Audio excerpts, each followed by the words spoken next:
Using Venmo without the card is easy and allows you to send and receive money using your linked bank account or Venmo balance. Here's how to do it. Download the Venmo app. Start by downloading the Venmo app from the App Store or Google Play Store. Create an account if you don't have one.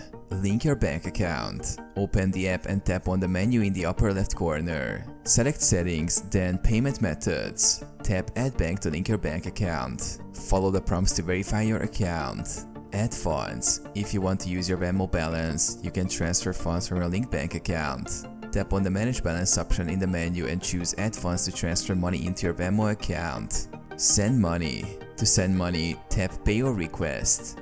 Enter the recipient's username, phone number or email. Specify the amount and add a note if desired. Select your bank account or Venmo balance as the payment method and tap Pay. Receive money. When someone sends you money, it will be added to your Venmo balance. You can use it for future transactions or transfer it to your linked bank account.